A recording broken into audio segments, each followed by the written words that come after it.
দীর্ঘ কয়েক মাসের সুপরিকল্পিত সামরিক গোয়েন্দা অভিযান এবং ক্যারিবীয় উপকূলে নজিরবিহীন রণপ্রস্তুতির পর ভেনেজুয়েলার প্রেসিডেন্ট নিকোলাস মাদুরোকে সফলভাবে তুলে আনতে সক্ষম হয়েছে মার্কিন স্পেশাল ফোর্স।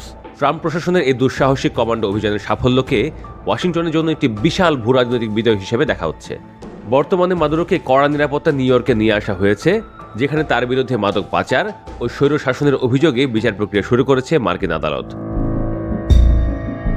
মাদুরোকে শায়েস্ত করার এই ঘটনায় বিশ্বজুড়ে মিশ্র প্রতিক্রিয়া সৃষ্টি হলেও ট্রাম্পের আগ্রাসী মনোভাব এখন তুঙ্গে।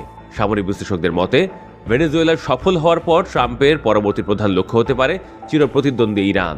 বিশেষ করে ইরানের পারমাণবিক কর্মসূচি এবং মধ্যপ্রাচ্যে মার্কিন স্বার্থে আঘাত হানার চেষ্টা বদলা নিতে ট্রাম্প নতুন কোনো অভিযানের ছক আঁকছেন বলে জোরালো গুঞ্জন শোনা যাচ্ছে।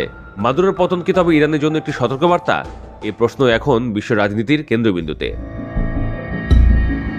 এদিকে ভয়াবহ অর্থনৈতিক চাপের মুখে ইরানের সাধারণ মানুষের বিক্ষোভ চলছে।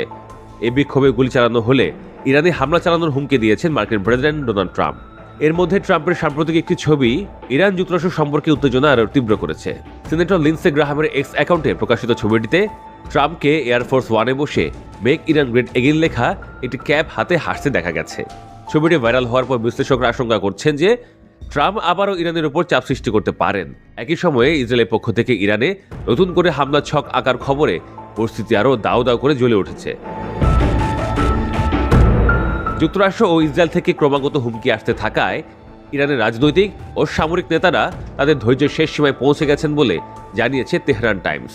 গণমাধ্যমটির তথ্য মতে, ইরানের নবগঠিত ডিফেন্স কাউন্সিল স্পষ্ট জানিয়েছে যে তারা এখন আর হামলার শিকার হওয়ার জন্য অপেক্ষা করবে না। যদি তারা বুঝতে পারে যে শত্রুর দেশ আক্রমণের পরিকল্পনা করছে, তবে ইরানই প্রথম আঘাত হানবে।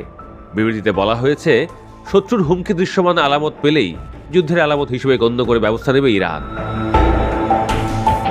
এছাড়া ইরানের সর্বোচ্চ নিরাপত্তা কর্মকর্তা আলী লারিজানি সরাসরি ট্রাম্পকে হুঁশিয়ারি দিয়ে বলেছেন, নতুন কোনো সংঘাত শুরু হলে এবার মার্কিন সেনারা আগে প্রাণ হারাবে।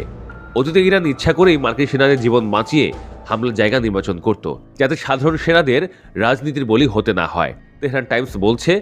কিন্তু এখন তেহরানের নীতি নির্ধারকরা বিশ্বাস করেন, মার্কিন সেনাদের কফিন দেশে পৌঁছানো না পর্যন্ত ট্রাম্পের আগ্রাসন থামবে না। বিশ্লেষকদের মতে, যুদ্ধ পরিস্থিতি তৈরি হলে এবার মার্কিন সেনাদের ব্যাপক প্রাণহানি ঘটার চেষ্টা করতে পারে ইরান।